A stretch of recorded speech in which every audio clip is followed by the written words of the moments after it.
Naam, hii ni episode ya 9 ya Subirati Mahaba. Tunaendelea katika mwendelezo wa filamu yetu pendwa ya Subirati Mahaba.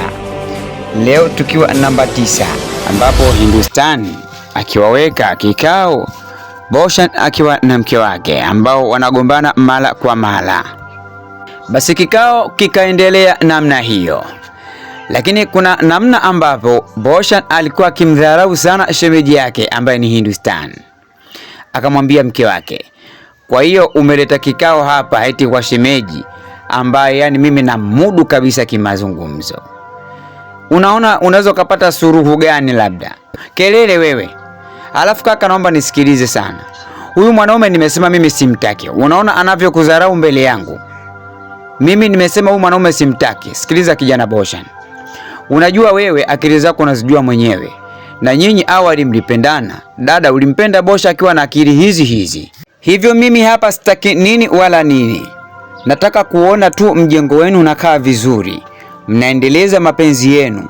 Sitaki ukorofi ukiwa unaendelea kati yenu. Kama wote akili zenu ziko sawa, basi mnatakiwa muriziane. Tusipotezeane muda. Shemeji, mimi sio kama nakupotezea muda. Lakini tu huyu mdogo wako ndio mwenye matatizo, na mimi nilisha kuambia juu ya kumokota yule mwanamke. Lakini leo kumokota yule mwanamke kumetengeneza mtafaruku mkubwa sana katika ndoa yangu. Kimsingi sasa mimi nataka tuyamalize haya mambo, shemeji, ili msiende kugombana tena na dada huko nyumbani. Yeye ndio mkorofi, kwani ni mimi? Shemeji, kama ni hivyo, basi tunaenda nyumbani tukiwa salama. Lakini naomba usiku asiniombe chochote huyu mwanamke. Kwa sababu yeye si hataki mimi kunipa. Tufanye hivyo. Mke wangu. Wanatukana mbele yangu. Sio tunatukana shemeji, nasema tu ule ukweli. Msitokijua katika maisha haya, watu msione wanaishi katika ndoa, wanavumiliana katika mambo mengi sana. Mnavyomuona hapa dada yenu huyo hapa ambaye mimi naishi naye. Tunaishi katika kuvumiliana sana. Lakini sio nyie katika ndoa yenu kidogo mnagombana, kidogo mnaitirafiana. Ni vitu ambavyo mimi sivipendi katika maisha yangu. Nahitaji kikao hiki tukimalize, ili haya mambo yasiwepo tena katika huu mji, mwishi katika salama na amani. Na mimi na mke wangu turudi nyumbani. Basi kikao kilisha namna hiyo. Basi siku inayofuata asubuhi, kijana HK akiwa katika tembea zake, njiani akutana na Maneke. Akamsalimia, "Oa dogo, samani na kuomba mara moja." HK akamsogelea Maneke, akampa 5. Akamwambia, "Mambo vipi?" "Safi kabisa brother." "Okay, mimi bwana kuna mahala kidogo nahitaji kuelekezwa." Akamwambia, "Ni wapi?" Akamwambia, "Mimi nina shemeji yangu mmoja hivi, anaitwa Mwindi Mweusi, au kwa jina wanapenda kumuita Hindustan. Sijui unapafahamu, nahitaji unielekeze."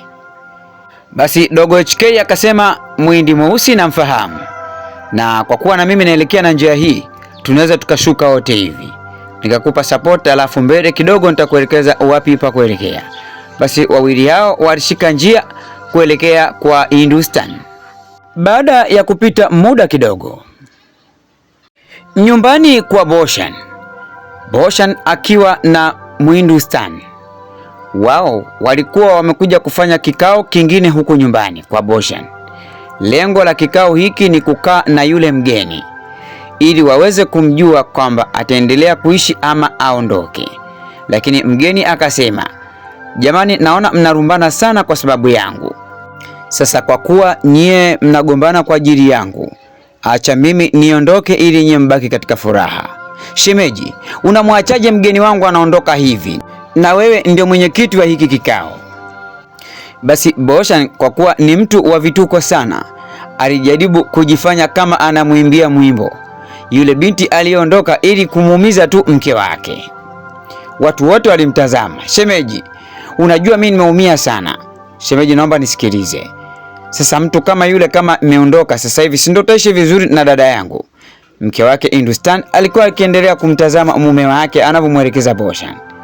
Bhushan akasema, "Sasa mimi kikao nishakiharibu na mimi naingia zangu ndani." Kikao gani kama hiki? Nikajua shemeji unamsimama, kumbe haujui hata kikao. Kwanza mke wangu pia nawe nyanyuka tuondoke. Hiki kikao kimeshakufa tena. Wakati huo njiani kijana HK akiwa na Maneke. Wao walikuwa wakijongea taratibu nyumbani kwa Mhindi mweusi au Hindustan. Kijana HK baada ya kufika mahara kidogo akamwelekeza Maneke, utapita njia hii, halafu mbele kidogo utakata kushoto, kuna nyumba kubwa, hapo ndipo nyumbani kwa Hindustan. Basi baada ya kumwelekeza, HK akampa 5 Maneke. Baada hapo HK akashika njia zake, naye Maneke akielekea kwa Hindustan. Basi aliondoka Maneke namna hiyo, na hapo ukawa ndio mwisho wa episode yetu pendwa. Hii ilikuwa ni episode ya 9. Bye bye.